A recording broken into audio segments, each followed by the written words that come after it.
Yeah, what concerns me most about the current threat of cuts for social services is the increasing numbers of older people, and the increasing numbers of older people who are living with poor health and in relative isolation. That's going to become a bigger and bigger problem, and there'll be less and less money available to support them. And for many older people, isolation is very, very damaging, not only because it's bad for their mental health, but they miss out on all the other services that they will need when they're more frail. And those kinds of stories you hear in the media occasionally, I fear they'll become more common. The biggest problem, I think, is the reduction of possible or likely reduction of services at a time when older people who are vulnerable are unable to help themselves or fend for themselves.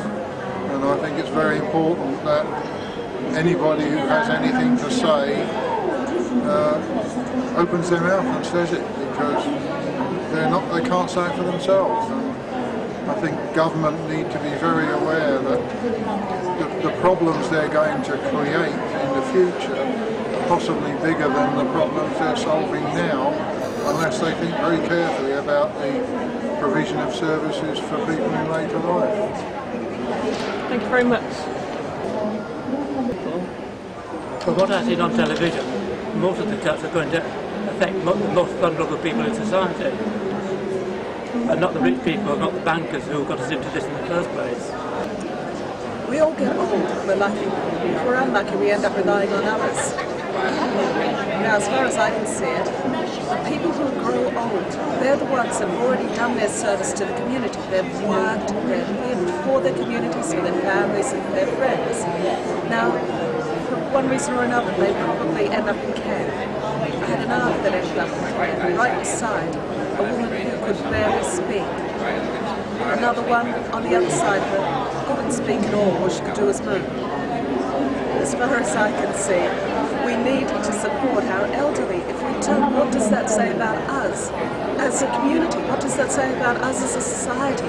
That we stop caring about those sons of people who are too old to care about themselves after they have spent years caring about family and friends and doing work and paying their taxes and helping society and helping community and trying to build a better world in their own ways, no matter how small. How can we possibly desert them in their time of need? If you're a Christian, what's the good Jesus say? Whatever you do to these, the least of my brethren, you do unto me. As a Christian society, can we really afford not to help the elderly? After all, if we're lucky, we too are going to be elderly as well one day. And if we're really unlucky, we're going to have to rely on others. The way some of these people rely on us now. My name is Tony Cern, and I'm the chairman of Bristol Care Centre. Already we've had cuts of up to 50% by cutting the funding for category 3 and 4 clients, plus the reduced grants on service contract. Further cuts to funding will almost certainly result in the closure of the centre. If this comes to pass, what will happen to our existing clients, especially if other such operations close? At present, no other facilities exist within about 10-mile radius of Bristol. The cost of transporting clients beyond this and further afield would be prohibitive, and the cost savings made would be greatly outweighed by the additional cost of transporting our clients. Keep our funding at its current level, we will survive. Cut it, and that survival is in doubt. Thank you. My name's Chris Carter, and I work for a local service for older people called Home Instead Senior Care. Every day we're working with older people and providing support for some of the more vulnerable in our community. I think with the cuts that we're facing at the moment, it's important that all organisations and people involved with support of the elderly work together to ensure that the most vulnerable in our society are protected, which is why I'm here today to add my support to Age UK and their Cut Cake Not Care campaign. My name is Hilary Nelson.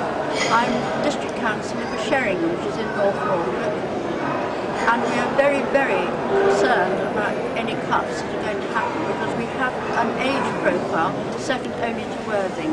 And because of the poor wages and the rurality of our district, also the fact that we have small seaside resorts and are very, very reliant on tourism, the Age of Concern, or rather I must say Age UK, has a big, big role to play. Volunteers are all important.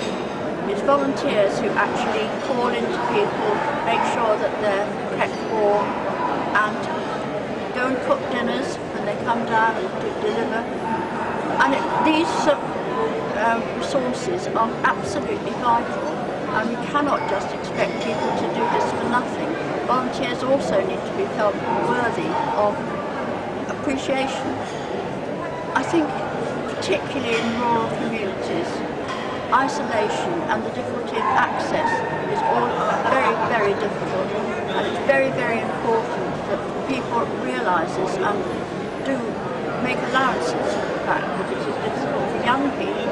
It's very hard for young people to stay in our area because of the second homes, because of the price of houses, and we need these young people very badly, not just to look after us, but because they need them to know their roots. They need to be able to live where they were born if they want to, and a lot of them really would like to.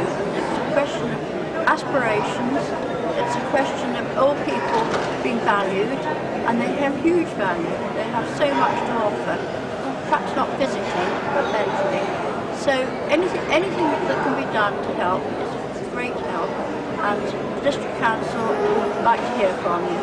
As North Norfolk District Council, and we would like to have any information that you can give us, because we have great need to look after our old people.